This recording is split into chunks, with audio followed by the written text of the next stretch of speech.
What's up, Tech Noobs? My name is Don. Has this ever happened to you?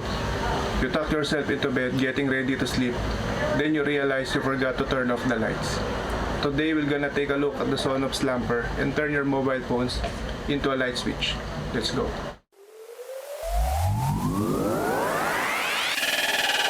Tech Newbies.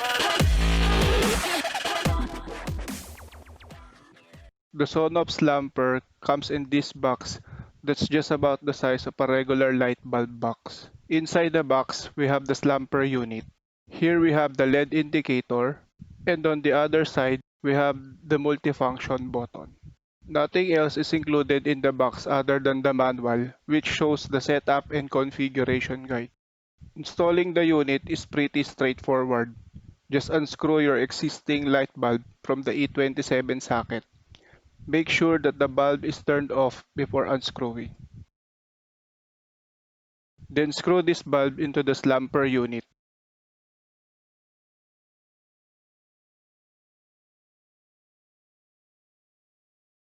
Screw the Slampher unit with the bulb back to the E27 socket. You can now turn on the light switch to boot the Slampher. Now let us configure the Slampher unit. To do this, you first need to download and install the eWeLink app in either the App Store or Play Store. Once installed, open up the eWeLink app. If this is the first time you use this app, you need to register using your mobile number. Once registered, you can now log in using your mobile number and password.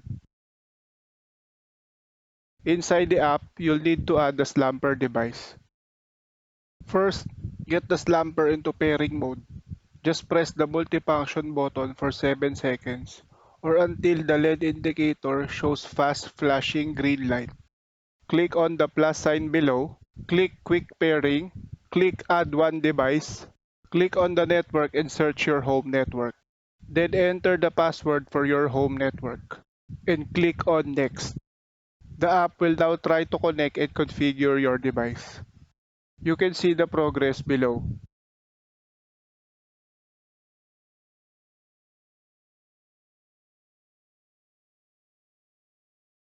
Once successfully added, you'll see this screen. By the way, I have an Amazon Echo at home that's already configured for this app, and Alexa already detected the new device.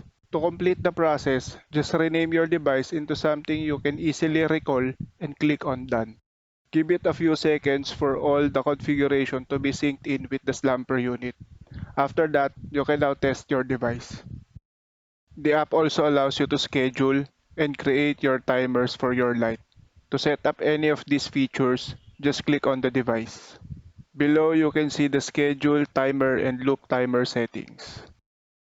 Schedule feature allows you to turn your light on or off at a specified time. This is useful for those lights that you want to turn on during the night and turn off by sunrise. In this example, I have scheduled the light to turn on at 5 p.m. and turn off at 6 a.m. every weekdays. Next, we have the timer. This feature allows you to automatically turn the light on or off within the set period of time. Setting this feature on before going to sleep ensures that the lights will be turned off even if you doze off to sleep. Lastly, we have the loop timer. This feature allows you to do an action repeatedly. For example, you want the light to turn off after a minute of it being turned on. By the way, the Sonoff Slampher needs an internet connection for you to control it with your mobile phone and use all of its features. If your internet is down, you won't even be able to turn it on or off with your mobile phone. A good thing though is that it supports the 433 MHz RF remote controllers like this. With this remote control, you can turn your light on or off even without the internet connection. I suggest you get one as this will save you from all the headaches if and when your internet is down. If you think you've picked up anything valuable from this video, click on the like button and don't forget to subscribe to my channel for more videos about tech, gears, gadgets, DIY projects, unboxing, and reviews. Click on the bell icon to get notified of my new videos. That's it for this video. See you again next time. Thank you for watching. Keep safe. Peace.